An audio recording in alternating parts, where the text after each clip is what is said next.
So the latest rugby rankings are out. They come out every Monday after a bunch of tests, but I'm just getting around to putting their numbers on the board now. Not too much in the way of movers and shakers, but if you're keeping an eye on the magnets on my board, you'll notice we've got a nice little new magnet there. Had it ready last week, but they weren't on the board. But USA have jumped up the rankings to move into 13th, so they're on the board for the first time. Obviously, they've been on the Rugby World Rankings board for a long time, but they're on my board for the first time. These two teams swap again, so got Wallabies gear on today because they've swapped with Scotland, I think, for the third week running. Interestingly, All Blacks still in at number 1 despite losing to number 2 Ireland. Now, you may ask yourself, how is that possible? The number 2 team beats the number 1 team. How is it they don't take their spot? Well, the gap did close between the teams. The gap was a bit further out leading up into that game in Dublin. So the All Blacks were on 93.58. They're now down to 92.54. Ireland were on 90.12, now up to 91.17. So the gap between 1 and 2 has narrowed, and I guess that reflects the closeness between how those two teams are. In reality, because they seem like pretty evenly matched teams, and if we get the rankings to reflect that, that can only be a good thing. I would imagine, depending on how results go, if Ireland do very well in the Six Nations, it's possible they could pass New Zealand, that if they picked up enough points. Obviously, you need to win games, especially against teams close to you on points, to actually be able to pick up points. So I would imagine wins over teams like Wales and England would do them well, whereas a win over Italy is probably not going to do anything for them on the points table. Likewise with Wales and England, they both had wins over the weekend, but against Tonga and Japan, kind of too far away to do anything for their points. So their points totals have not changed. The Boks are doing pretty well off 2 wins on the bounce, France and now Scotland. They are moving up into kind of touching distance of England in that 4th spot. So kind of exciting times if you're a Boks fan. You may want to cheer for the Wallabies going into this weekend and then hope that the South Africans can get a win, because I think there's potential there for the Boks to see some movement.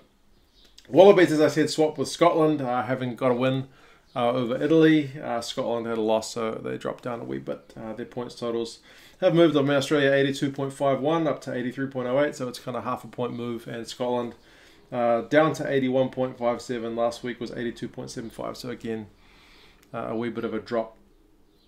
Second half of the board, France, I think, have improved their points total slightly. Argentina down a touch with their loss, the two teams having met just this weekend gone.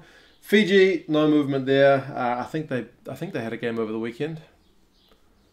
I forget which. I think they got a pretty easy win over a pretty low ranked team, so that's why. But don't quote me on that. Japan and Tonga, as I said, lost the teams above them, so no changes. But USA is the big winner. Up from 15th, they had a 31-5 win over Romania. Romania, I think, 17th now. So yeah, the USA have benefited from that, so they're up onto the board. Italy is down a touch from their loss to the Wallabies, and Georgia are the team which slips off the board. They were on the board in 14th last week, so they're now down 1 into 15th. So my Georgian magnet is sitting over there all by itself. So yeah, it's an interesting little mix, especially when we look at the fixtures for this week among some of the top teams. I mean, All Blacks against Italy, based on what we see on the board, should be a lopsided affair. But the All Blacks, I guess it could go one of two ways. Either they're going to be angry and want to really massacre the Italians, or it's potential they could be angry and then thus error prone. The Italians put in a good shift, not rewarded at points by the ref in that match against the Australians, certainly not disgraced. So I guess we hope that they can put in a bit of a fight, and hopefully there's a decent crowd for that one. Scotland, Argentina, again, is a big one. It's two teams in fairly close proximity to each other. Scotland won't want to keep dropping because they're starting to get a gap between them and the top 6 teams. So yeah, it'll be a good week for Scotland to pick up a win and round off November. England against Australia is a pretty mouth-watering one here. Two coaches under a heap of pressure this year. England haven't haven't had their best year by any means. It's been a bit of a drop from what we've come to expect from him with England and Eddie Jones's men. But yeah, they've just kind of been on the slight improve. So they would have to be the form team. The Wallabies, it's been a pretty bad year, but that'll be a pretty nice way to sign it off if they could get a win over the English. So that's a very exciting looking one, as is Wales, South Africa.